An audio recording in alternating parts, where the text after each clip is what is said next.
Question is that the bill be now read a second time. Mr. Souza.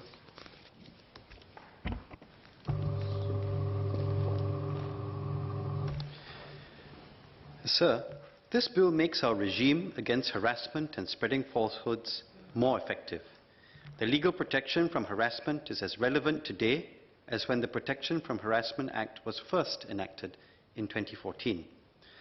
Cyberbullying is one of the social ills that the Protection from Harassment Act has sought to address. In 2014, a survey by Singapore Children's Society and the Institute of Mental Health of more than 3,000 students aged 12 to 17 found that 1 in 9 had been victims of cyberbullying. In 2018, Channel News Asia's Talking Point surveyed 353 youths aged 13 to 19, finding that 3 in 4 had been cyberbullied, and almost all had not informed their parents. Besides amendments to the criminal law addressing voyeurism, revenge porn, and cyber flashing, a protection order under the Protection from Harassment Act is capable of ordering published images that caused harassment, alarm, or distress to be taken down.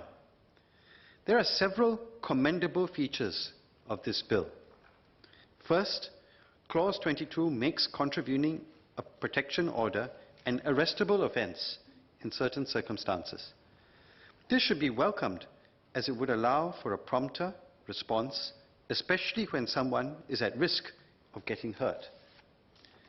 Second, this bill criminalizes doxing. Social media can proliferate information that can be used to harass, whether it be through pictures in school uniform, consistent patterns of posts, family pictures, pictures taken near a person's home.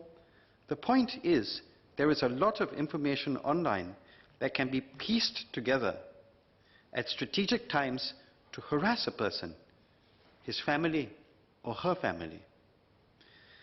Furthermore, online words can spark offline consequences and things can spiral out of control. Therefore, the amendments that we are debating today in Poha are crucial and timely. For example, in China, because a person's car plate number was a partial match to a car belonging to a driver who had spat on a homeless elderly, the human flesh search engine caused a person who had consistently protested his innocence to receive blackmail calls threatening to burn his house down. People who speak up about something controversial also get doxed. Threats to safety, threats to family members, harassment at work. These are all possible consequences of doxing. Third, the other ways the provisions have been strengthened include extending the protection under protection orders to the persons related to the victim, making it clear that entities can avail themselves of the protection under the Protection from Harassment Act, enhancing the penalties if a contravention of a protection order was between a person and his or her intimate partner, or if it was towards a vulnerable person. This is to be welcomed. Fourth, the bill broadens the kinds of orders that can be made, particularly with respect to false information. For instance, instead of requiring a person to stop publishing it unless he or she also publishes a notification drawing attention to the falsehood and what is true, a correction order, stop publication order, disabling order, targeted correction order, and general correction may be ordered under Clause 20. What would be especially useful are interim orders, as the falsehoods may be spreading quickly. In some of these orders, there are additional criteria which need to be fulfilled beyond the just and equitable basis.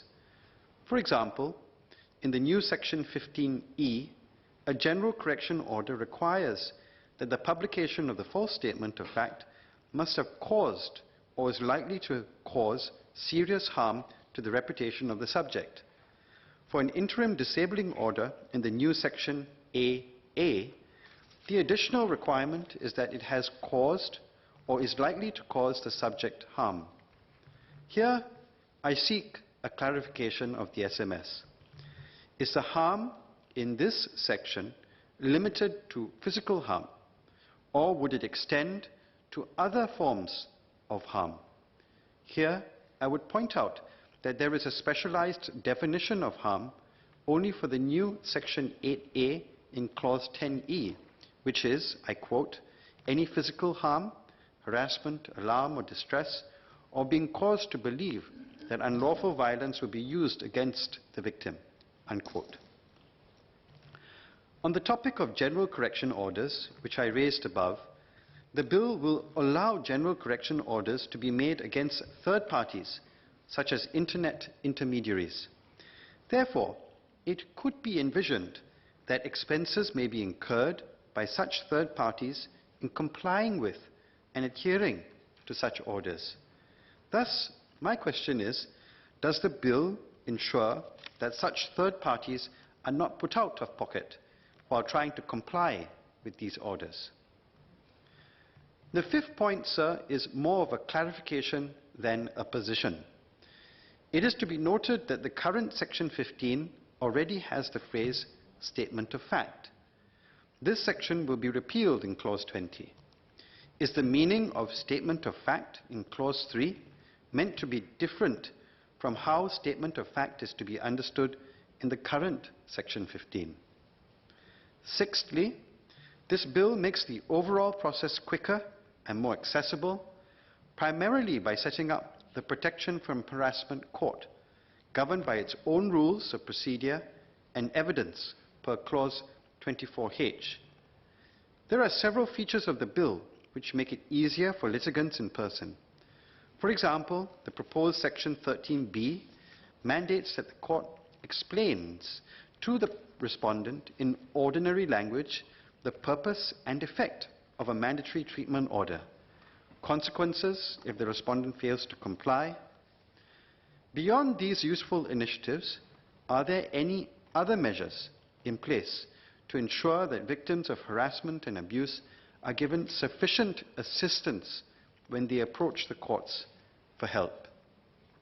Seventh, the press release says that the Protection from Harassment Court aims to hear applications for expedited protection orders within 48 to 72 hours of the application, with applications involving risk of violence or actual violence within 24 hours. How long does the process currently take, and would the Minister share what resources will be deployed to the PHC so that the suggested tight deadlines are met? In conclusion, sir, the Protection from Harassment Amendment Bill is to be welcomed as it strengthens the anti-harassment regime in Singapore. As a result, Singaporeans stand to benefit. Therefore, I support the bill.